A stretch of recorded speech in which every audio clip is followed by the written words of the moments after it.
Sorry. Lanjut ke nomor 3 ya kali ya. Nomor 3, senjata api berguna ketika dimiliki polisi dan tentara, tapi berbahaya kalau dimiliki sama anak-anak. Nah, di sini kita udah bisa lihat ya, ada keywordnya, yaitu dimiliki. Hal ini menunjukkan adanya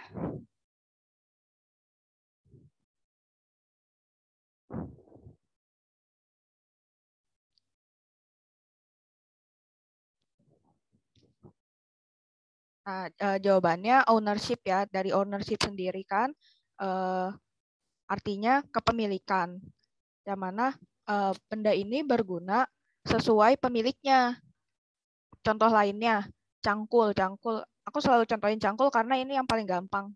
Kalau cangkul dimilikin sama petani, bakal berguna banget buat nyari duit.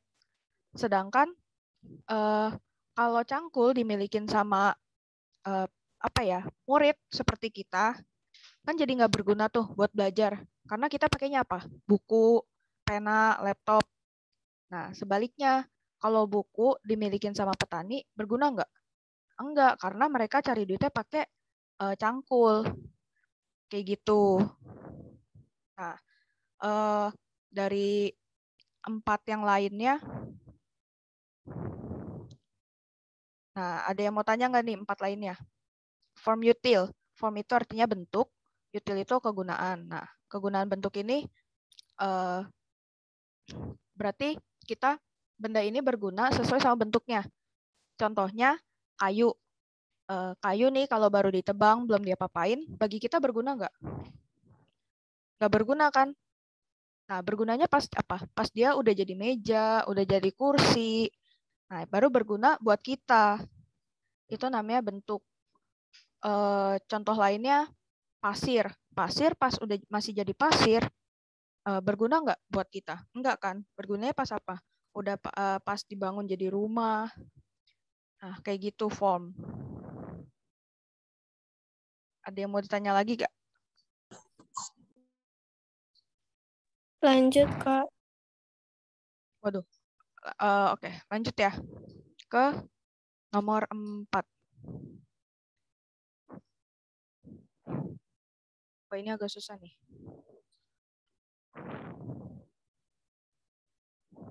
Ini kalau bentar, aku mau nyoba nyoret-nyoret di screen, bisa nggak ya? Kayaknya nggak bisa. Iya deh, nggak bisa. Oke. Di sini suatu perusahaan memproduksi 7 unit output, yang berarti 7 unitnya ini adalah quantity, Q, oke? 7-nya ini Q, dengan average total cost, minta filenya. Oh, filenya ada di, sebenarnya filenya nanti SS-nya dibagiin pas ini sih, pas apa namanya, pas selesai kelas di Twitter. Kalau sekarang aku kirim linknya aja kali ya. Nanti kalian cari aja yang 2009 kode 927.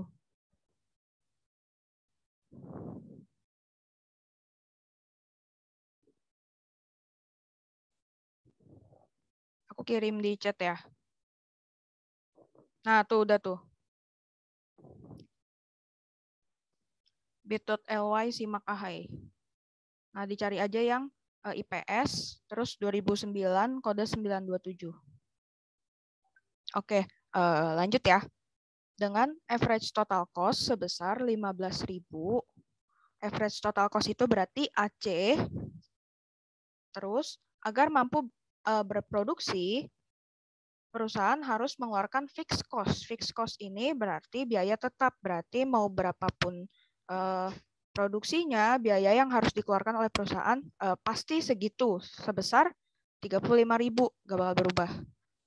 Maka besarnya average variable cost adalah, nah karena ini soal simak ya, yang kita tahu sulit, jadi bakal agak muter-muter nih. Yang dicari itu AVC. Nah, rumus AVC itu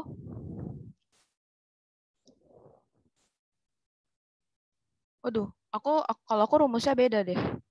Bentar. Ini nggak bisa nyoret-nyoret lagi ya.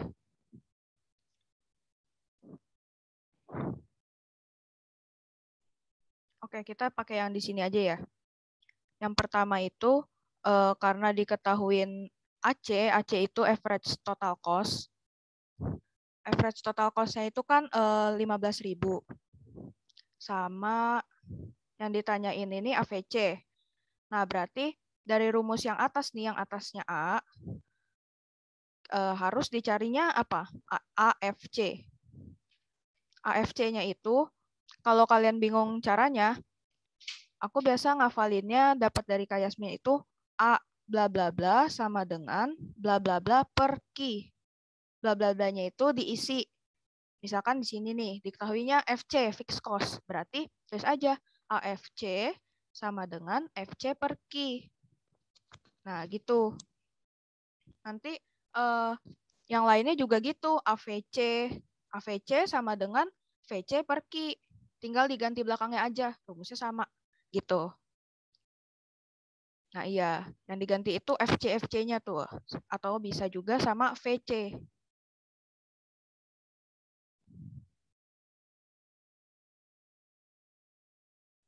Nah, ya kayak gitu. Boleh balik ke atasnya. Nah, karena di sini yang diketahuinya FC, berarti kita pakai carinya AFC. AFC sama dengan FC per Q. FC-nya itu tadi fixed cost 35.000 dibagi kuantitinya. Kuantitinya tadi 7. Didapatlah 5.000. Nah, udah. Kita balik ke rumus yang pertama. Nah, di rumus yang pertama AC-nya udah dapet. AFC-nya juga barusan udah dapet. Yang ditanya AVC. Tinggal dimasukin aja. Tadi average total cost-nya 15.000. Terus average fixed cost-nya baru ketemu 5.000. Ditambah AVC. Dipindah ruas, 5.000-nya jadi ke kiri. Jadi dikurang 5.000. Ketemu AVC-nya 10.000. Gitu. Kira-kira pusing nggak nih? Pas dilihat pasti pusing. Tapi kalau udah tahu yang diketahui apa, berarti pakai rumus apa, pasti bisa. Gimana? Jelas? Yang lain?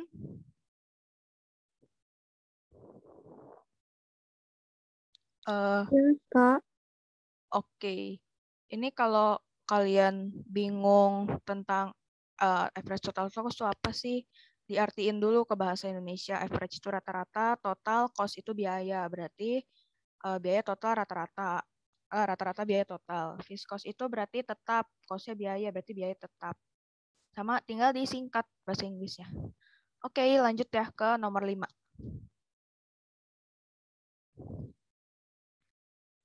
Jika pada tahun 2008 rata-rata pendapatan para pemilik faktor produksi di sebuah negara naik dengan peningkatan yang besar, maka terjadi peningkatan di tahun 2008 pada semua hal di bawah ini, kecuali, nah di sini jawabannya yang E, pendapatan para pegawai pemerintah. Kenapa? Kenapa para pegawai pemerintah ini gajinya nggak berdampak seiring dengan apa ya pendapatan para pemilik modal naik. Oke, kita ulas dulu dari atas. Yang pertama, pendapatan nasional bruto. Pendapatan nasional bruto itu nama lainnya Gross National Product. Oke, rumusnya kalau kita main rumus itu GDP tambah warga asing warga negara Indonesia di luar negeri dikurang warga asing di dalam negeri. Ini artinya pendapatan ya, warga asing. Jadi WNI luar negeri dikurang WNA dalam negeri.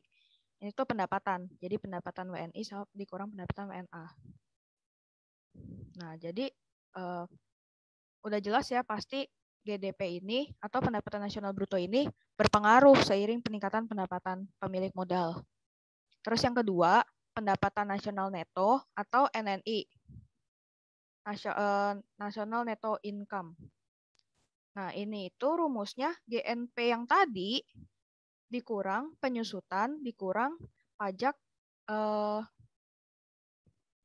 tidak langsung. Dikurang pajak tidak langsung. Nah, karena tadi GNP aja berpengaruh, berarti NNI udah pasti berpengaruh dong. Ya kan?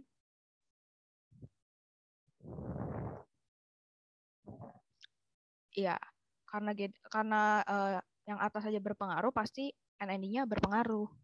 Lanjut ke pendapatan per kapita. Waduh, apalagi pendapatan per kapita. Pendapatan per kapita kan rumusnya pendapatan per penduduk. Pendapatan dibagi penduduk.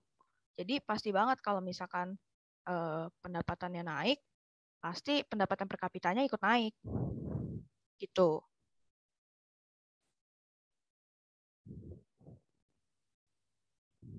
Nah, terus yang keempat, pendapatan pajak pemerintah. Nah, kalau kalian udah belajar pajak, tentang pajak di kelas 11, pajak itu naik seiring perubahan pendapatan. Maksudnya, kalau pendapatan naik, pajaknya juga bakal semakin tinggi seiring dengan pendapatannya gitu. Jadi udah jelas kalau pendapatan pajak pemerintah juga bakal berubah kalau pendapatan pemilik modalnya berubah. Jadi yang nggak terdampak ini ya yang pendapatan pegawai pemerintah.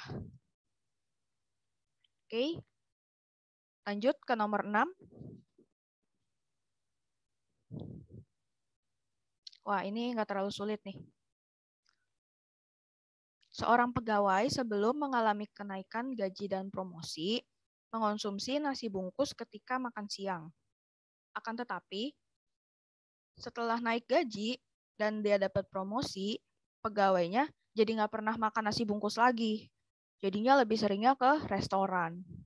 Nah, dalam kasus ini, nasi bungkus merupakan barang. Nah, di sini kan menunjukkan ya, kenaikan pendapatan setelah pendapatan siapa tadi? Pegawainya naik, kenaikan pendapatan pegawainya. Nah, kuantitas konsumsi nasi bungkusnya menurun. Nah, kalau begini berarti nasi bungkusnya merupakan barang inferior. Yang berarti kalau kamu udah punya duit, barangnya bakal ditinggalin. Contohnya sendal swallow. Kalau sendal swallow itu, kalau kamu udah punya duit banyak, pasti pakai sendal yang lebih mahal. Gitu. Nah, lawannya barang inferior ini apa? Lawannya adalah benda superior. Benda superior ini yang kalau pendapatannya naik, konsumsi kuantitas permintaannya juga makin naik. Contohnya ya kayak sendal yang bagus aja. Kalau misalnya pendapatan masyarakatnya naik, kuantitas permintaannya juga ikut naik. Kayak gitu. Atau yang tadi restoran. Nah, berarti makanan di restoran itu termasuk ke barang superior, di mana pendapatan orang-orang naik, permintaannya juga ikut naik. Itu. Kalau barang pokok tahu lah ya, barang pokok kayak gak usah dijelasin lagi. Terus apalagi tadi pilihannya? Barang marginal. Marginal itu perubahan harga. Barang ekonomi, kalau barang ekonomi itu barang yang kalau kita mau dapat harus ada perjuangannya dulu.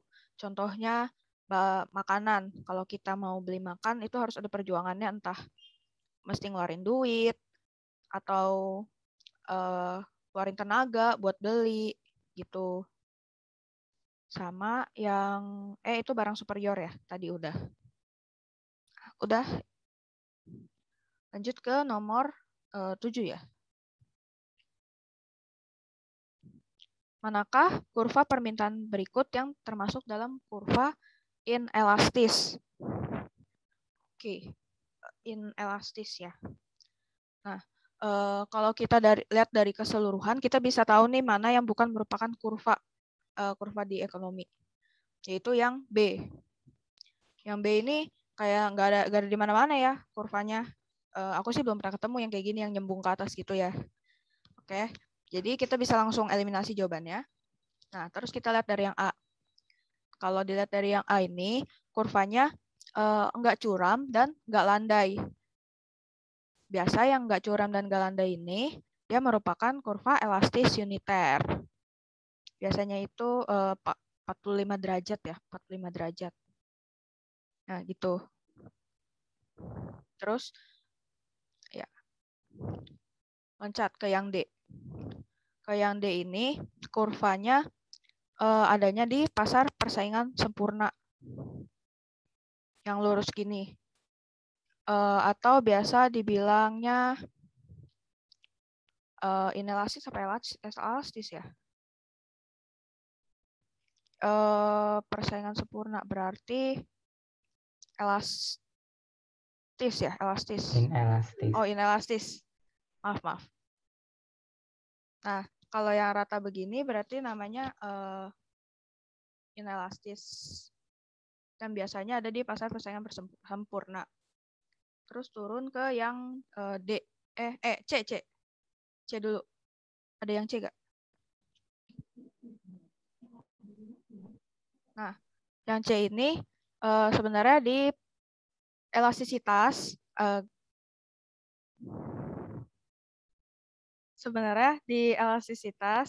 nggak ada yang kayak gini. Nah, gini itu ketemunya di teori konsumsi sama teori produksi.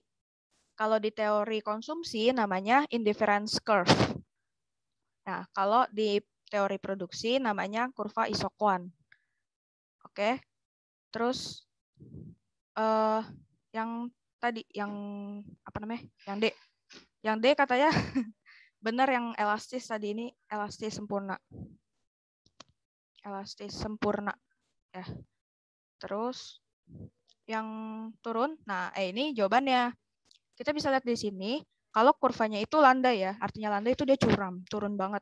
Sekali turun, turunnya jauh. Nah, ini namanya elastis. Inelastis. Ini jawabannya. Kalau yang kurvanya elastis itu berarti dia landai. Landai gini deh. Landai gini. Ya. Kalau yang 45 derajat dia elastis uniter, yang curam dia inelastis. Oke.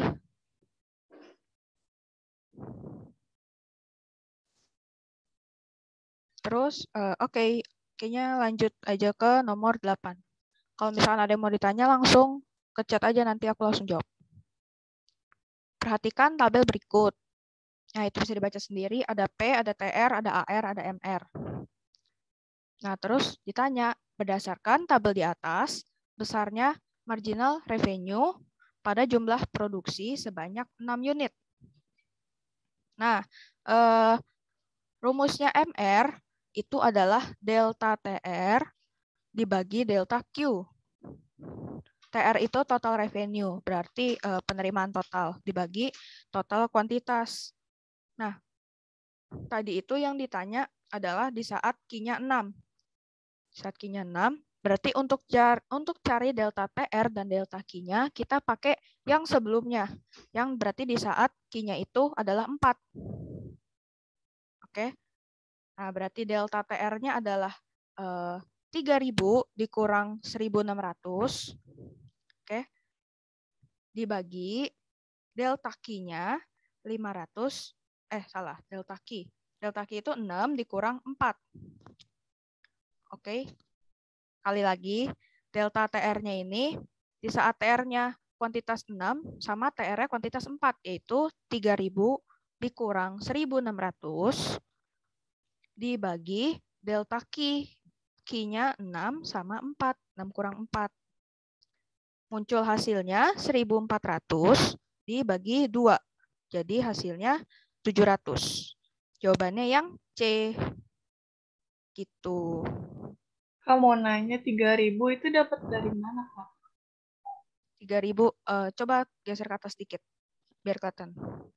Iya. 3.000 itu TR, total revenue, saat dia kuantitasnya 6.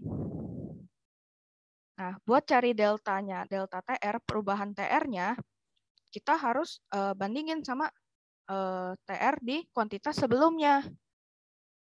Jadinya 3.000 dikurang TR sebelumnya 1.600. Didapatlah 1.400. Gitu. Bisa dipahami nggak? Kenapa yang 6.000? Karena di soalnya dia bilangnya pada jumlah produksi sebanyak 6 unit. Gitu. Kalau ditanyanya 4, ya berarti 4 sama kuantitasnya yang 2. Karena ditanyanya 6, jadi naik 1. Pokoknya naik 1 aja gitu. Gimana?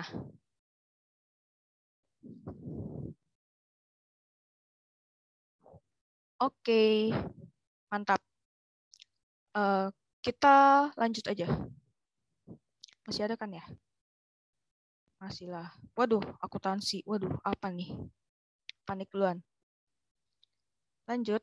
Dalam neraca sisa terdapat akun asuransi dibayar di muka bersaldo 3.600.000. Data penyesuaiannya per 31 Desember 2008 menyatakan bahwa asuransinya dibayar pada tanggal 4 April 2008 untuk jangka 1 tahun. Nah, berdasarkan data di atas, maka jurnal penyesuaiannya pada tanggal 31 Desember 2008 adalah, yang pertama, jurnal penyesuaian itu ada 2 pendekatan. Yang pertama itu pendekatan harta. Gimana kita bisa tahu itu pakai pendekatan harta atau pendekatan beban? Nah, kita lihat sisa saldonya. Sisa saldo di neraca saldo. Sisa saldonya ditulisnya di mana? Di asuransi dibayar di muka. Oke. Nah, kalau dibayar di muka, bla bla bla dibayar di muka, nah, pakainya pendekatan harta. Kalau misalkan sisa saldonya, ini dicatat aja ya. Kalau sisa saldonya adalah beban bla bla bla, berarti pakai pendekatan beban. Nah, karena di sini bla bla bla dibayar di muka, kita pakai pendekatan harta, di mana angkanya adalah yang udah kita pakai dari tanggal kita bayar sampai saat dibuat jurnal penyesuaian tersebut. Berarti dari 4 April sampai 31 Desember. Ya, yang udah dipakai. Oke. Nah, kalau dihitung 4 April sampai 31 Desember itu berarti udah kepake 9 bulan. 9 bulan. Nah, buat dihitungnya gimana? Berarti 9 per 12. Kenapa 12? Karena jangka waktunya 1 tahun atau 12 bulan. Dikali berapa tadi? 3.600.000. Itu nolnya kelebihan 1. Dikali 3.600.000. Ketemulah hasilnya 2,7 juta. Berarti udah tahu nih angkanya 2,7 juta. Jadi di pilihan-pilihannya yang bukan 2,7 dicoret aja. Pokoknya udah pasti salah. Nah, iya, 36. 3,6. Nah, tadi angkanya 2,7. Berarti nih kayak yang C, D, E nih angkanya bukan 2,7, coret aja karena udah pasti salah. Gak usah diopen-open lagi. Jadi tinggal yang asuransi dibayar di muka pada beban asuransi atau beban asuransi pada asuransi dibayar di muka. Oke. Nah, tadi kita balik ke pendekatan harta dan pendekatan bebannya. Kalau pakai pendekatan harta, akunnya adalah beban bla bla bla pada bla bla bla dibayar di muka. Jadi bebannya di debit, kalau pendekatan harta ya. Yang kita pakai bebannya di debit, bla bla bla dibayar di mukanya di kredit. Sebaliknya, kalau pakai pendekatan beban, berarti yang di debitnya bla bla bla dibayar di muka, di kreditnya beban bla bla bla. Nggak pusing kan ya? Bisa sambil dicatat aja biar makin nempel, biar makin jelas. Oke. Nah, karena tadi yang kita pakai pendekatan harta, jadi akunnya adalah bebannya yang di debit. Berarti yang B. Beban asuransinya di debit, asuransi dibayar di mukanya di kredit. Gitu. Kira-kira bingung nggak? Apa aku kecepatan nggak?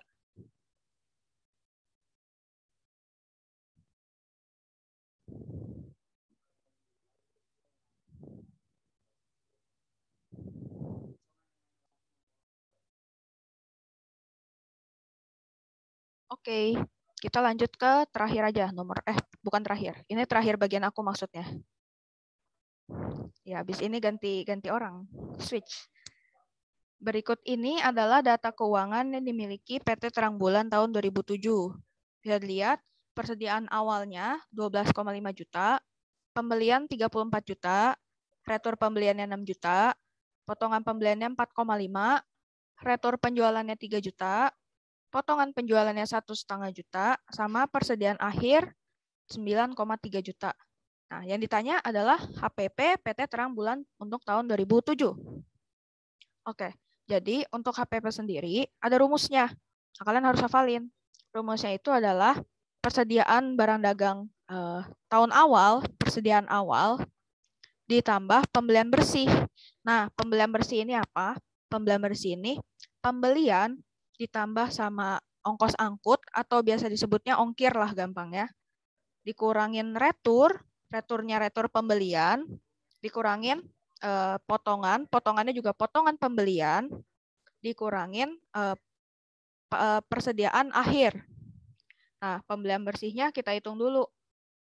Sesuai yang di atas tadi, mana tadi? Nah, pembeliannya 34 juta, dikurangin sama retur 6 juta, dikurangin sama potongan 4,5 juta. Gitu. Terus,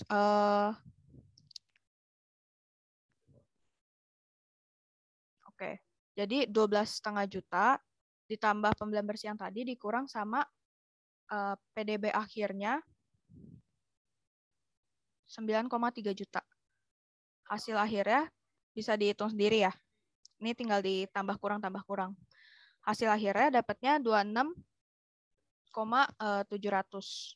26.700. Oh iya, 12,5 juta. Ditambah 23,5 dikurang 9.300. Hasil akhirnya 26.700. Gitu. Ini mainan sama rumus ya, tapi jangan sampai terkecoh. Coba deh balik ke atas, ke pemberitahuan infonya. Nah, di atas ini ada kan informasi yang kita nggak pakai sebenarnya, retur penjualan sama potongan penjualan. Jangan sampai kalian kayak pas ngerjain tuh, oh nih retur, masukin dua-duanya. Oh nih potongan juga, masukin dua-duanya. Jangan. Yang dimasukin cuma retur sama potongan pembelian. Yang penjualannya ini jangan dipakai. Oke? Kalau nggak ada yang mau ditanya, boleh kawanku melanjutkan.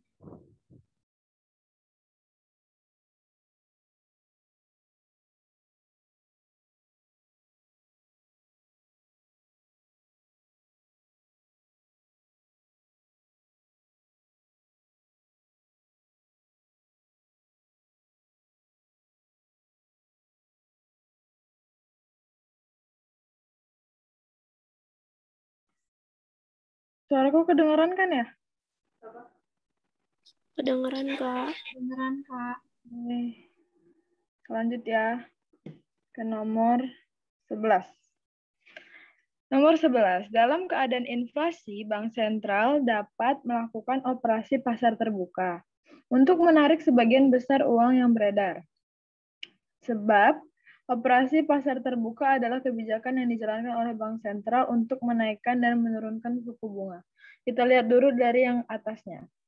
Dalam keadaan inflasi, Bank Sentral dapat melakukan operasi pasar terbuka untuk menarik sebagian besar uang yang beredar. Inflasi itu kan berarti keadaannya uang yang beredar itu jadi lebih banyak kan ya. Nah, jadi operasi pasar terbuka itu dilakukan untuk apa? untuk menarik uang yang beredar saat itu gitu loh. Jadi mengurangi uang yang beredar di pasar saat itu. Nah, makanya yang atas ini benar, karena operasi pasar terbuka itu dia kan melakukan jual beli surat berharga kan ya. Nah, jadinya uang yang beredar pada saat itu akan berkurang, sehingga inflasi yang terjadi bakal berkurang. Nah, makanya yang atas ini benar. Nah, sebabnya operasi pasar terbuka adalah kebijakan yang dijalankan oleh Bank Sentral untuk menaikkan dan menurunkan suku bunga. Kita yang tadi kan udah tahu tuh operasi pasar terbuka itu jual beli surat berharga kan ya. Nah, sedangkan suku bunga itu tuh bukan operasi pasar terbuka, itu tuh yang memakai suku bunga itu politik diskonto. Jadinya dia dengan menurunkan suku bunga. Nah, sedangkan kalau operasi pasar terbuka itu dia adalah jual beli surat berharga. Makanya yang bawah ini tuh salah. Nah, yang atas kan benar, yang bawah salah. Makanya jawabannya jadinya C. Lanjut ya. Ada yang nggak ngerti nggak? Mungkin mau tanya. Kak, kalau obligasi itu apa? Nah, kalau obligasi itu tuh salah satu surat berharga. Jadi obligasi itu misalkan itu tuh lebih kayak ada perusahaan atau bisa juga negara. Jadi kita sebagai rakyat itu meminjamkan uang gitu, meminjamkan uang. Nanti ada suratnya. Nah, surat keterangan bahwasanya perusahaan itu berhutang gitu sama kita. Nah, suratnya itu adalah obligasi. Nah, nanti ketika udah saatnya, udah jatuh tempo, perusahaan itu bakal bayar ke kita gitu dengan adanya keuntungan. Nah, jadi obligasi itu salah satu surat berharga. Nah, kenapa dia tuh masuk ke operasi pasar terbuka? Karena negara juga bisa kayak gitu. Salah satu contohnya tuh waktu awal-awal kemerdekaan Indonesia, negara Indonesia itu minjem duit ke rakyat Aceh. Sehingga rakyat Aceh itu dapat surat obligasi yang mana bisa dicairkan kapan saja. Nah, jadi makanya dia masuk ke operasi pasar terbuka karena bukan cuma perusahaan yang bisa minjem, negara kita pun bisa minjem sama rakyatnya gitu, sama kita sebagai rakyat. Ada yang mau tanya lagi? Mungkin aku kecepatan bisa dibilang ya guys. Kalau nggak ada kita lanjut ya. Oke. Nomor 12. Banyaknya permintaan suatu barang tergantung pada banyak sedikitnya barang yang diproduksi. Sebab keseimbangan pasar dipengaruhi kurva penawaran dan permintaan. Nah, kita lihat dari yang di atas. Banyaknya permintaan suatu barang tergantung pada banyak dan sedikitnya barang yang diproduksi. Yang atas ini salah. Kenapa? Karena permintaan tuh nggak bergantung pada banyak sedikitnya barang yang diproduksi. Permintaan tuh mau banyak, mau sedikit. Misalkan nih, ada suatu barang. Produsen tuh memproduksi cuma 100. Nah, bisa jadi permintaannya itu kurang ataupun lebih dari 100. Nggak ada hubungannya gitu. Jadi nggak mempengaruhi gitu kan. Nah, sedangkan ini tuh harusnya penawaran gitu. Dengan penawaran itu jadi dia mempengaruhi banyak sedikitnya barang yang akan diproduksi. Makanya yang atas tuh salah. Nah, yang bawahnya kita lihat. Keseimbangan pasar dipengaruhi kurva penawaran dan permintaan. Nah, ini kita harus tahu kurvanya, mana yang supply, mana yang demand. Nah, ini kan kurvanya gini ya. Ada ini supply, ini demand. Nah, jadi kan dia saling berpotongan. Keseimbangan pasar itu adalah titik equilibrium. Yang ini titik equilibrium. Nah, itu keseimbangan pasar. Jadi, kan dibilang keseimbangan pasar dipengaruhi oleh penawaran dan permintaan. Benar dong, karena di kurva ini mereka tuh harus saling berpotongan supaya menciptakan keseimbangan pasar. Nah, makanya yang bawah ini benar. Nah, yang atas tadi kan salah. Nah, yang atas itu salah.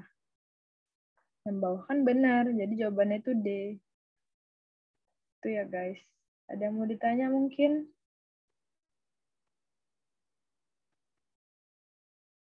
Kalau nggak ada, kita lanjut. Oke. Pada pasar yang memiliki sifat permintaan inelastis, produsen cenderung untuk menaikkan harga. Sebab kenaikan harga pada permintaan yang inelastis akan menaikkan jumlah penerimaan penjualan. Kita lihat dulu dari yang di atas. Pada pasar yang memiliki sifat permintaan inelastis, berarti itu perubahannya itu tidak mempengaruhi kuantitas. Perubahan harganya tuh nggak mempengaruhi kuantitas kan. Nah, jadi produsen cenderung menaikkan harga.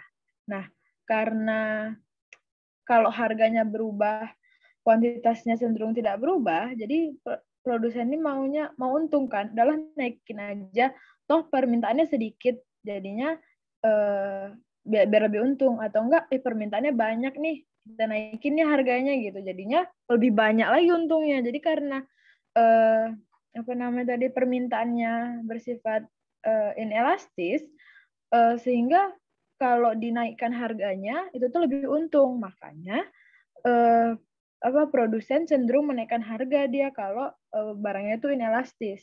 Nah, makanya yang atas ini benar, karena produsen tuh mau lebih untung. Nah, sebabnya kenaikan harga pada permintaan yang inelastis akan menaikkan jumlah penerimaan penjualan. Nah, ini benar juga kayak yang tadi aku bilang, kan produsen jadinya lebih untung kan ya kalau kita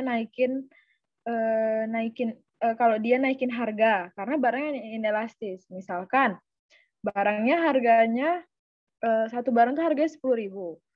Nah, karena barangnya inelastis, dia naikin aja tuh jadinya 20.000.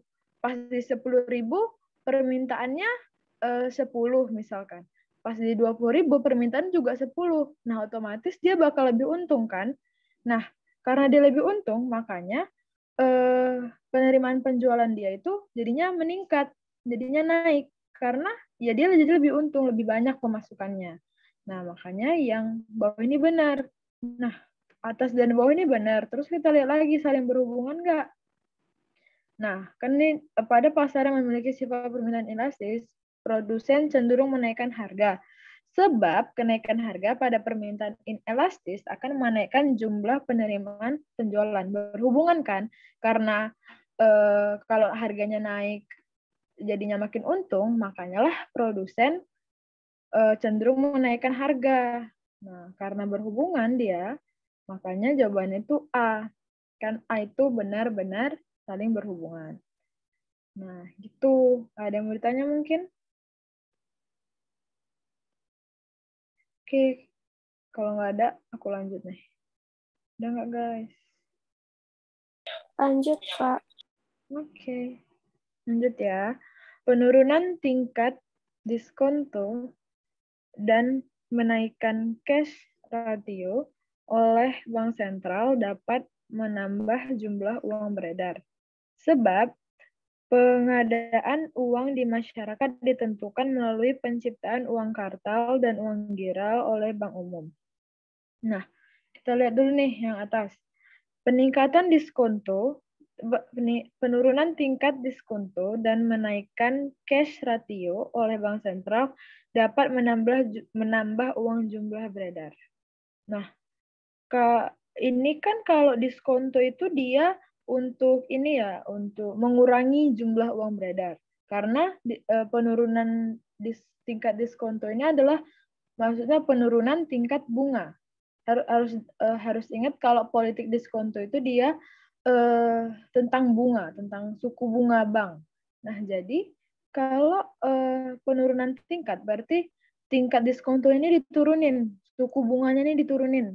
Nah, ketika bunga itu diturunin, otomatis keinginan untuk menabung atau menyimpan uang di dalam bank itu lebih besar. Karena ketika bunganya besar, orang jadi malas menabung gitu kan. Nah, jadi kalau di sini penurunan tingkat diskonto dan menaikkan cash ratio oleh bank sentral dapat menambah jumlah uang beredar. Nah, ini tuh salah. Karena dia tuh harusnya cash ratio-nya itu gini. Harusnya cash ratio-nya itu turun. Udah benar. Diskontonya itu turun. Kalau diskontonya turun, jadinya uang yang beredar tuh makin banyak karena orang malas menabung. Nah, tapi kalau cash ratio-nya naik, orang jadi malas menabung. Nah, jadinya uang beredar itu makin banyak. Yang salah di sini itu tuh cash ratio-nya. Cash ratio-nya itu harusnya turun, bukan naik. Kalau cash ratio-nya itu naik, uang yang beredar itu jadinya sedikit, makin menurun. Nah, makanya atas ini salah. Nah, kalau yang sebabnya, pengadaan uang di masyarakat ditentukan melalui penciptaan uang kartal dan uang giral oleh bank umum. Nah, ini kan dibilang penciptaan uang kartal ya. Pencipta uang kartal itu yang menciptakan itu bukan bank umum, tapi hanya Bank Indonesia. Nah, kalau bank umum itu hanya boleh menciptakan uang giral dan kredit, nggak boleh menciptakan uang kartal. Uang kartal itu cuma boleh diciptakan oleh Bank Indonesia. Nah, makanya yang bawah ini tuh salah. Yang atas sudah salah, yang bawah udah salah. Nah, jadinya jawabannya itu yang E. Ada yang mau ditanya mungkin, guys? Oh, ada nih. Kak, cash ratio itu apa? Oh, jadi, beda, guys. Kok nge-lag? Oh, cash ratio itu, nah kalau tadi diskonto itu, apa namanya, bunga, cash ratio itu, apa namanya, kalau dalam bahasa Indonesia itu, rasio kas. Nah, rasio kas itu apa? Adalah rasio untuk mengukur kemampuan suatu perusahaan dalam menaikkan aktiva, gimana ya bilangnya ya? Kalau diskonto itu bunga, cash ratio itu gimana? Ya, kita lihat dulu. Wait. Kalau ada yang tahu mungkin bisa, guys. Aku kok nge-lag ini. Cash ratio ya. Nah, setauku cash ratio itu jadi BI netapin tiap-tiap bank umum buat punya cadangan kasnya masing-masing. Gitu. Jadi gitu. Kalau dia naikkan cash ratio. Nah, kas minimum kan, kas ratio itu. Aku mau bilang kas minimum, tadi lupa bahasa. Nah, kas ratio itu kas minimum. Nah, kas minimum itu kayak yang dibilang tadi, itu tuh jadi ada ini ada nilai minimumnya kasnya itu. Jadi semua ditetapkan kas minimumnya itu berapa. Jadi bank itu ditetapkan harus memiliki kas minimumnya itu berapa. Nah, jadi kas ratio itu bahasa lainnya kas minimum.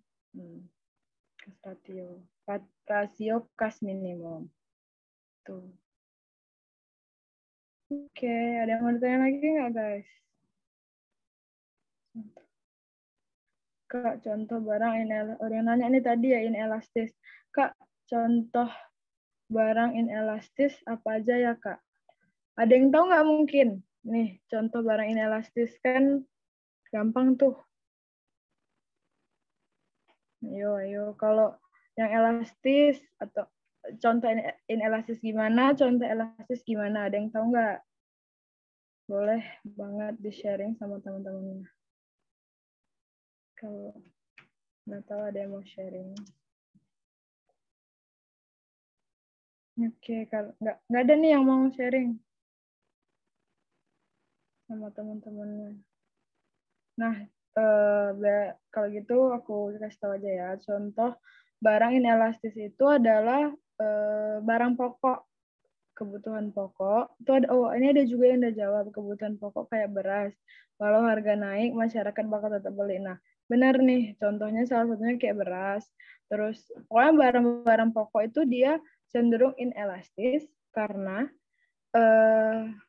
nah, itu kan udah kebutuhan gitu. Jadi ketika harganya 5, yang beli itu 100 misalkan. Terus ketika harga 10, yang beli itu bakal tetap cenderung bakal tetap 100 karena itu tuh kebutuhan gitu. Kebutuhan kita sehari-hari. Nggak bisa kalau kita nggak beli.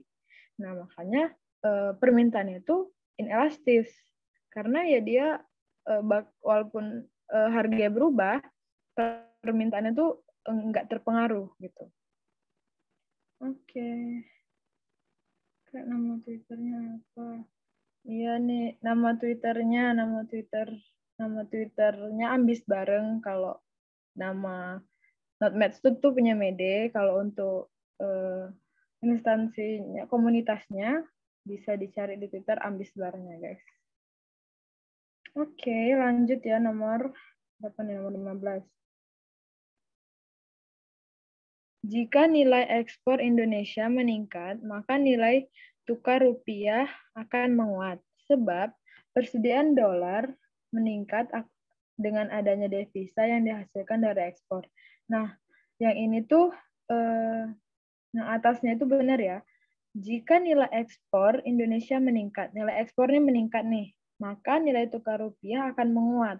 Karena kita ekspor kita meningkat, otomatis nilai rupiah kita itu jadinya menguat karena udah banyak gitu barang yang kita keluarkan dari dalam negeri ke luar negeri. Kalau ini ada di YouTube atau rekamannya gitu, nanti ada di share kok di YouTube ini apa namanya videonya. Jadi boleh di subscribe Ambis Bareng. Oke, kita lanjut nomor 15 tadi, sebab persediaan dolar meningkat dengan adanya devisa yang dihasilkan dari ekspor. Persediaan dolar meningkat dengan adanya devisa yang dihasilkan dari ekspor. Nah, ini juga benar. Nah, kan yang atas benar, yang bawah benar. Nah, kita lihat nih hubungannya. Jika nilai ekspor Indonesia meningkat, maka nilai tukar rupiah kan meningkat tuh. Sebab persediaan dolar meningkat dengan adanya devisa yang dihasilkan dari ekspor.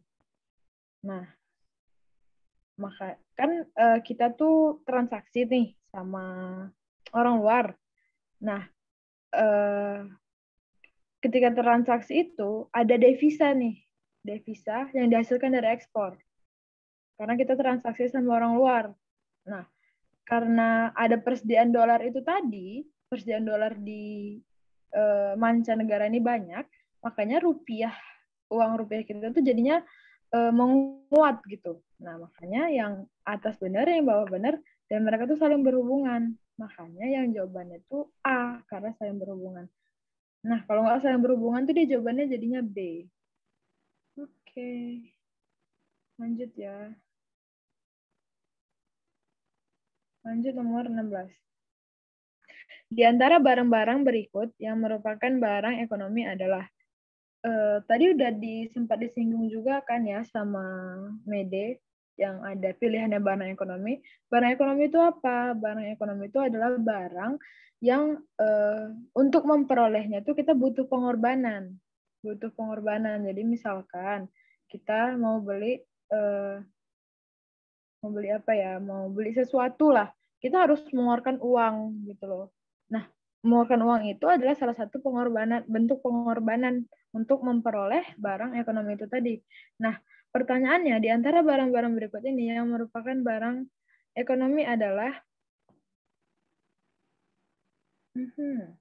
merupakan barang ekonomi. Harusnya ini, 1, udara segar yang ada di kawasan industri. 2, air di kawasan gersang. 3, air minum segar di kawasan pesisir pantai. 4, lahan hijau di pemukiman padat. Nah, pasti pada bingung nih, loh kan ini nggak ada, pasti banyak yang mikir kalau barang ekonomi itu cuma barang yang dijual di pasar, yang dijual umum di pasar. Tapi harus diperhatikan lagi, barang ekonomi itu adalah barang yang butuh pengorbanan untuk memperolehnya. Nah, jadi kita lihat nih dari yang pertama. Udara segar yang ada di kawasan industri. Nah, kawasan industri itu kan cenderung ini ya berpolusi. Nah, ketika berpolusi, otomatis udara segar itu enggak gampang diperoleh gitu loh. Harus dicari gitu. Jadi ketika di kawasan industri, udara segar itu merupakan barang ekonomi karena dia barang yang kalau kita mau dapat itu, kita tuh butuh pengorbanan. Butuh apa? Misalkan kita harus pindah, kan kita harus berkorban gitu kan. Berarti nggak di situ lagi. Nah, jadi yang satu tuh benar. Yang dua, air di kawasan gersang. Nah, ini sama, case-nya sama yang pertama tadi. Kawasannya kan gersang. Nah, untuk mendapatkan air itu kita butuh pengorbanan. Apa? Misalkan kita perlu ngangkat air dari desa sebelah misalkan. Nah, itu kan pengorbanan. Nah, berarti yang dua ini benar juga. Itu tuh juga termasuk barang ekonomi. Yang ketiga, air minum segar di kawasan pesisir pantai.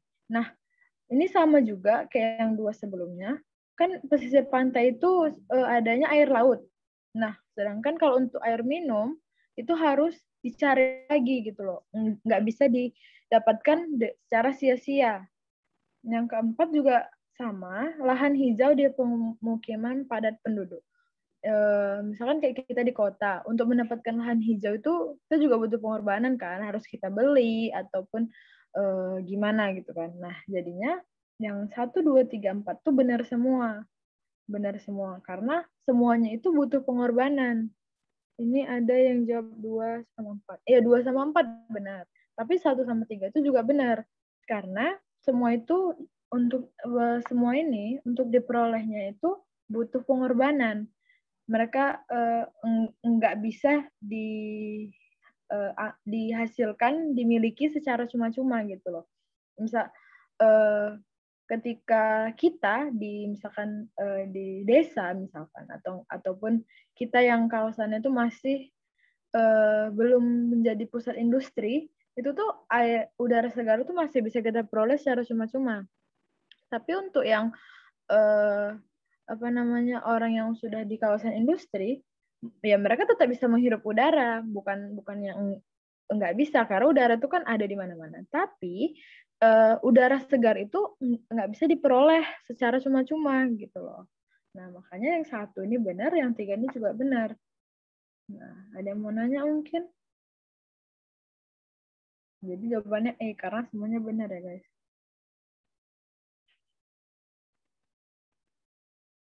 Oh, ada yang nanya nih, ini juga penting ya. Maaf Kak, tanya itu benar semua, terus yang A, B, C, D itu apa Kak? Nggak ada pilgannya gimana ya Kak? Nah, jadi kalau UTBK itu, nanti sebenarnya kalau di UTBK, pengalaman aku tahun ini, ada pilihannya. Pilihannya itu ke A itu 1 dan 3. 1, 2, 3. Ya kan? B itu 1 dan 3, C itu 2 dan 4, D itu 4 saja, E itu benar semua. Nah, Kak tadi pilihannya ada di soal kan ya. Kalau pas UTBK ada, tapi kalau pas kita ngerjain soal, biasanya nggak ada. Jadinya harus dihafal. Harus dihafal nih. Kalau ada yang mau nyatet, boleh nyatet ya. Sekali lagi aku bilang, A, 1, 2, dan 3, B, 1 dan 3, C, 2 dan 4, D, 4 saja, E, benar semua. Nah, benar 1 dan 3. Nah, kalau kita UTBK nanti ada. Nah, tapi kalau ngerjain soal, biasanya tuh nggak ada. Kayak ini kan simak nih, dia tuh nggak ada nggak ada pilihannya A, B, C, D, E gitu, nggak ada. Makanya harus dihafal biar enak ngerjain soalnya, nggak apa ya. Oke, ada lagi mau beri contoh yang bukan barang ekonomi apa Kak? Kayak aku bilang tadi, ada yang nanya nih kan, beri contoh yang bukan barang ekonomi apa Kak?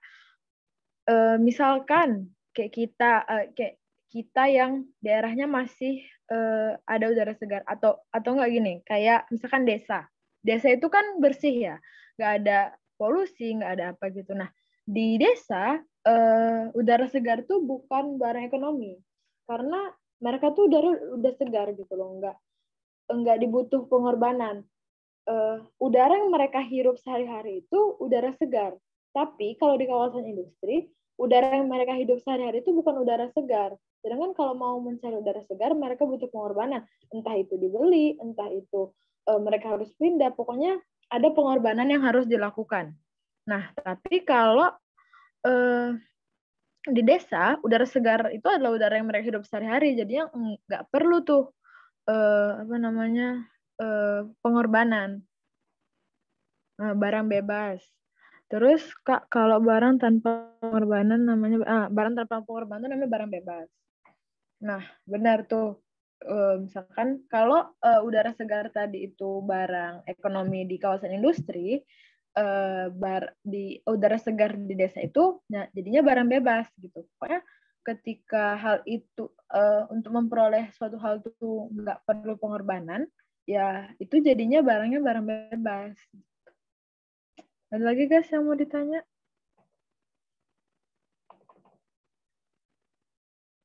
Kalau nggak ada, lanjut Kak. Oke. Lihat ya. Nomor 17 ya. Oke. Nomor 17.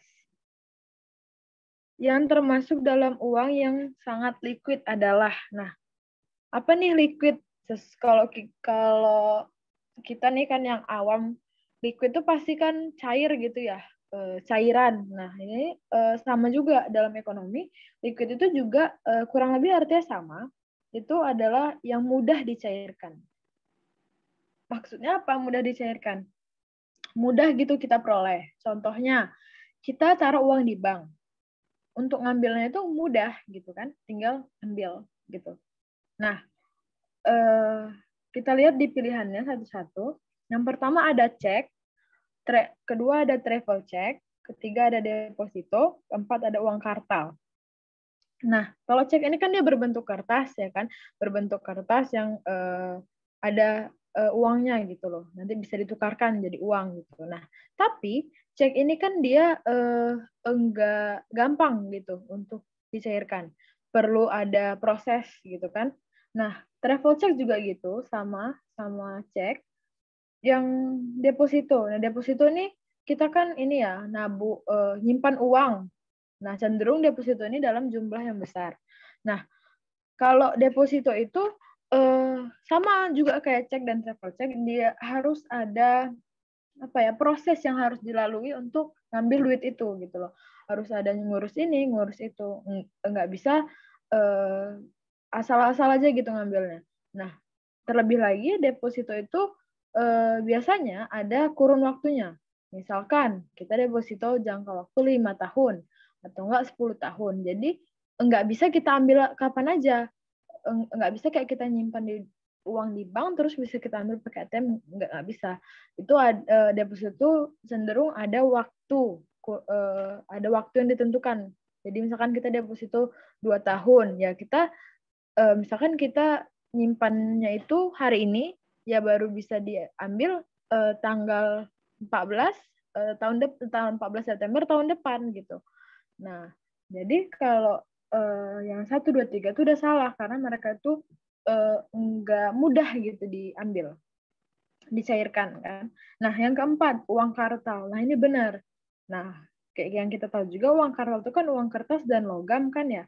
Nah, ya itu kan uang yang kita pakai sehari-hari, otomatis itu gampang gitu loh kita peroleh, enggak sulit. Nah, makanya jawabannya itu cuman yang 4. Nah, yang 4 tuh D pilihannya. Oke, ada yang mau ditanya guys? Kalau nggak ada, kita lanjut. 3 soal lagi. Semangat guys. Oke, lanjut ya, nomor 18. Dalam teori moneter, nilai uang bisa naik dan turun. Naik turunnya nilai uang dikenal dengan istilah-istilah berikut. Nah, ini tuh ini kan ya, naik turunnya nilai uang. Kita lihat, 1, revaluasi, 2, devaluasi, 3, depresiasi, 4, represiasi. Nah, ini tuh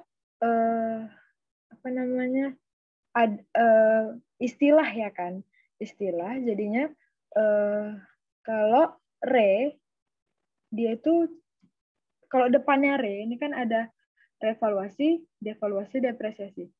Kalau revaluasi itu dia kebijakan. Ada tunggu guys. Nah, kalau revaluasi, kalau belakangnya luasi itu dia tuh kebijakan revaluasi dan devaluasi. Berarti revaluasi ini adalah kebijakan memperbaiki nilai mata uang. Devaluasi pun begitu. Sedangkan kalau dia siasi belakangnya depresiasi, itu tuh dia bukan kebijakan, dia itu fenomena yang terjadi di pasar. Depresiasi misalkan ekonomi Indonesia mengalami depresiasi, berarti itu fenomena yang terjadi di masyarakat, di pasar. Sedangkan gini, kalau kita terjadi depresiasi, apa yang perlu dilakukan? Nah, yang perlu dilakukan adalah revaluasi, gitu loh. Jadinya revaluasi itu adalah kebijakan, devaluasi itu juga kebijakan, sedangkan depresiasi itu adalah fenomena gitu loh. Nah, revaluasi itu kebijakan untuk meningkatkan nilai mata uang, sedangkan devaluasi itu untuk menurunkan nilai mata uang. Nah, kalau depresiasi itu adalah fenomena yang terjadi di pasar, yang mana nilai mata uang itu menurun. Nah, kalau represiasi itu nggak ada di dalam istilah ekonomi. Makanya yang 4 itu salah. Sedangkan yang 1, 2, 3 itu benar. Kan yang ditanya itu naik turunnya nilai uang dikenal dengan istilah-istilah berikut. Nah, kalau revaluasi itu kebijakan menaikkan nilai mata uang, devaluasi itu kebijakan menurunkan nilai mata uang, dan depresiasi itu adalah fenomena menurunnya nilai mata uang, maka yang 1, 2, 3 itu benar, sedangkan yang 4 itu salah. Karena 1, 2, 3 benar, maka jawabannya yang A. Karena A itu 1, 2, dan 3. Itu guys. Oke. Lanjut ya, sedikit lagi nih. 19. Berikut ini merupakan barang-barang yang mempunyai elastisitas lebih dari 1, kecuali. Nah, lihat di sini nih. Ada 1 beras, 2 mobil, 3 gula, 4 TV. Nah, kan ditanya yang mempunyai elastisitas lebih dari 1. Maksudnya apa nih? Ini tuh maksudnya koefisiennya. Ya kan? Nah, jadi yang 2 dan 4 itu tuh koefisien elastisitasnya itu lebih dari 1. Kenapa? Karena mereka bukan barang inelastis. Elastisitas yang koefisiennya kurang dari 1 itu adalah barang inelastis. Nah, kenapa yang 1 dan 3 ini koefisiennya itu lebih kecil dari 1? Karena mereka itu barang inelastis. Kenapa mereka barang inelastis? Karena mereka itu barang pokok. Nah, kalau yang tadi kita bahas, kalau dia barang pokok, dia masuknya ke inelastis. Karena masyarakat cenderung butuh barang itu gitu. Jadinya ketika harganya 5, yang beli 10. Ketika harga 10, yang beli tetap 10 gitu loh. Jadinya harga itu tidak mempengaruhi gitu loh. Jadi ketika elastis, koefisien itu kurang dari 1. Tapi ketika barangnya itu elastis, koefisiennya itu bakal lebih dari 1. Nah, kayak mobil dan TV. Ketika harga mobil, misalkan harganya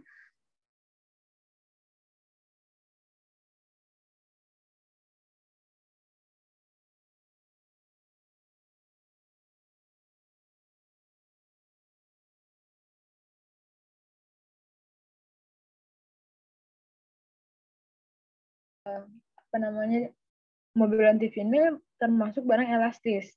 Nah, sedangkan beras dan mobil itu tuh bukan barang elastis. Dia tuh barang inelastis. Nah, di sini kan ditanya, berikut ini merupakan barang-barang yang mempunyai elastisitas lebih dari 1. Berarti kan lebih dari 1 nih. Lebih dari 1. Berarti itu adalah barang elastis. Nah, itu adalah yang 2 dan 4. Nah, sedangkan ini tanya kecuali kan. Nah, kalau kecuali berarti jawabannya itu beras dan gula. Karena beras dan gula itu koefisiennya itu kurang dari 1 gitu. Nah, lanjut ya. Terakhir nih kayaknya kemarin ada dibahas juga di 917 buat ada yang ikut. Nah, nih ya. Perhatikan kurva break-even point curve, BEP, berikut ini. Nah, kita ditanya nih, berdasarkan kurva BEP tersebut, pernyataan berikut ini yang benar. Dia mau kita suruh yang benar gitu kan. Nah, buat yang belum tahu, nah ini dia. Ini gini ya guys. Dia nanti kalau ada kurvanya, nanti dia bakal ditunjuk bentuknya kayak gini dan harus diingat. Ini yang di sini, yang di paling atas pertama ini, dia itu satu ini TR. TR itu total revenue. Ya kan, TR nih. Terus yang kedua ini total cost. Kan biar kelihatan nggak usah kali ya. Nah, gini. Yang kedua ini total cost. Ini kan total revenue. Yang ketiga ini variable cost. Yang keempat itu fixed cost. Nah, ini harus diingat. Jangan nggak ingat, biar gampang ngerjain soal-soal lainnya.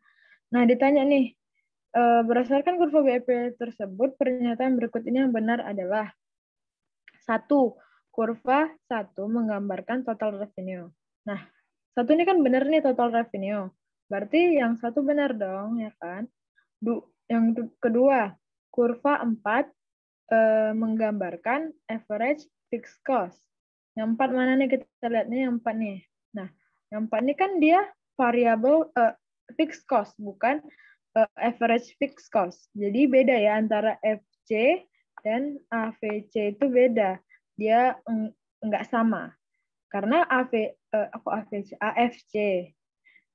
dan AFC itu dia beda. Karena FC itu average, dia tuh hasil pembagian antara FC dan quantity. Nah, jadi dia tuh beda. Jadi kan di sini dibilang 4 tuh average fixed cost. Berarti salah kan?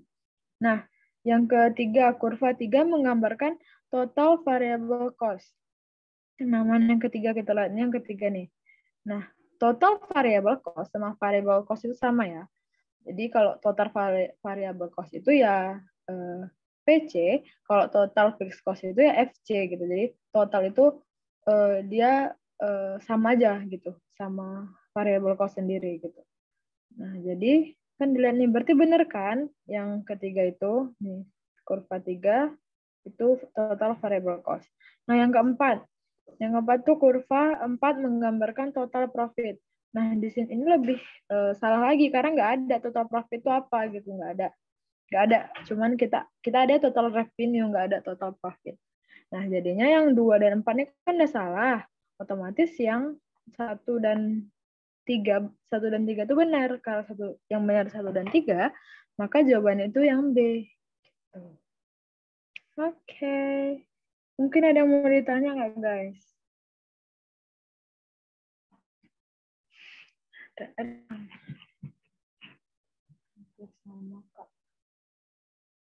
Oh, ini ada yang nanya, Kak, cara ngebedain kurva TR dan kurva FC ya?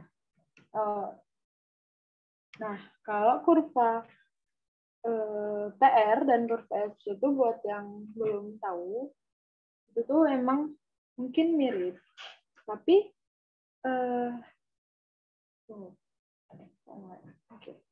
nah, yang ditanya sama kurva VC kan, ini kurvanya yang mana? Nanti kurvanya yang ini, atau yang mana nih?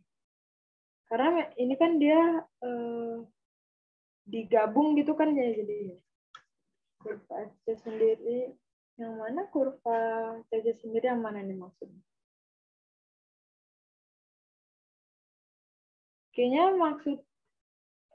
maksud yang nanya itu kayaknya kurva yang ini gitu loh, karena kurvanya ini memang dia ini bisa dipecah gitu kurvanya, maksudnya bisa cuman TR dan TC sama TC dan FC. Nah, ini tuh memang apa namanya, dia tuh dijadikan satu. Dia tuh ada, kalau kadang ada soal yang dia cuman TR sama TC-nya aja, atau enggak VC sama FC-nya aja. Nah, ini yang nanya ini maksudnya yang mana? Mungkin ada maksudnya yang lain.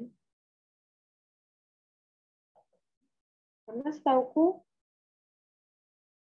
memang ini doang. Nanya nih, mana yang nanya? Oh, bedain garisnya. Bedain garisnya itu ya ini aja, hafal urutannya aja. Kan ini udah ditandain ya kan di sini. 1, 2. Dia memang kadang dia nggak ditandai 1, 2, 3-nya. Cuman ingat aja kalau garis pertama itu tuh pas jangan dilihat di sininya. Kalau lihat di sini tuh ribet kayaknya, kok yang mana gitu. Lihatnya di ujungnya aja, di ujungnya nih yang pertama, di ujung ini. Ini kan di ujung ini berarti dia TR, total revenue. Nah, yang kalau kedua tuh dia TC. Nah, kalau yang ketiga itu dia PC, yang keempat, yang terakhir itu FC. Nah, yang FC ini emang paling gampang diingat karena dia lurus ya, karena fixed cost kan. Fixed cost tuh enggak berubah-ubah apa namanya jumlahnya. Makanya dia tuh lurus aja. Jadi buat gampang bedainnya, kalau caraku ingat aja kalau lurus itu dia pasti FC. Kalau lurus itu kan FC kan. Nih, gini tunggu, kita pakai merah aja. Kalau lurus tuh FC kan dia terbagi dua gini. Terbagi dua gini. Nah, kalau lurus itu kan udah pasti FC. Otomatis di atas FC itu VC, variable cost. Nah, karena udah tahu mana FC, mana VC-nya, berarti sisanya itu tinggal TR dan TC, tinggal total revenue dan total cost. Nah, urutannya yang total revenue itu di atas total cost gitu. Nah, jadinya kalau gampangnya gitu, gampangnya itu ingat FC-nya. Karena FC-nya itu bentuknya tuh lurus kan, dia jadinya nggak kayak yang 3 lainnya ini, yang miring-miring, tapi dia lurus sendiri. Berarti kalau dia udah lurus ini berarti dia FC. Ingat aja gitu. Oke.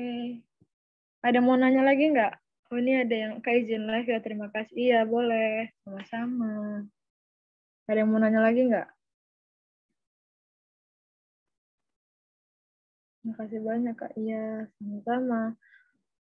Yang mau, oh, ini dulu nggak, Matt? Ini dulu, apa namanya? Dokumentasi. Dokumentasi. Iya dong, wajib. Ini kayaknya pada banyak ini deh, coba biar kita total profit itu gimana, Kak? Total profit itu sebenarnya itu kan keuntungan total kan, keuntungan total. Tapi kalau di sini tuh kita nggak ada bahasanya bukan total profit, tapi total revenue gitu loh. Jadi total profit tuh dia kan total profit itu laba bersih gitu kan. Tapi di kurva ini itu tuh nggak ada total profit. Total profit itu dia laba. Nah, sedangkan di kurva ini kita pakainya cuma total revenue, penghasilan total gitu. Jadi nggak ada total profit. Pokoknya total profit itu laba gitu. Oke. Ini aku stop share screen dulu ya. Baik ya. Oke. Kita apa namanya? Dokumentasi dulu yuk. Oke. Izin aku Kak, Oke. ya, boleh. Apa enggak kalau misalkan kalian dari tadi nyatet-nyatet gitu di kertas atau apa, kasih lihat aja kertasnya, on cam-nya kasih lihat kertasnya. Gitu, nggak harus muka. Atau mau jari lagi begini juga boleh. Ayo dong on cam temenin.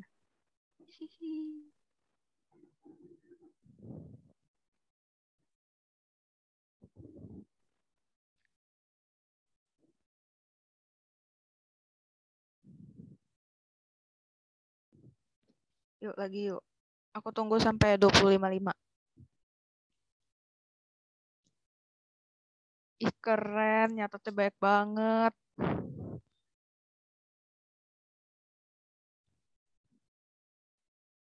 Mantap. Oke. Wih, ada yang nyatetnya di HP. Oke, udah 25.5. Ada lagi?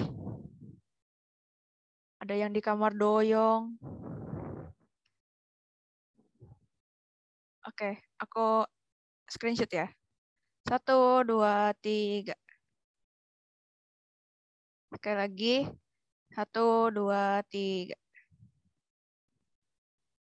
Ini slide 2 ada yang buka nggak? Ada. Ayo, slide 2 ya. 1, 2, 3. Kali lagi. 1, 2, 3. Oke, makasih semuanya yang udah hadir kelas ekonomi. Semoga kalian bakal hadir di kelas ekonomi selanjutnya. Ya, thank you guys yang udah join. Sama-sama. Terima kasih, Kak. Selamat istirahat ya. Kak. Hanya juga ya. Iya, makasih. Thank you juga guys.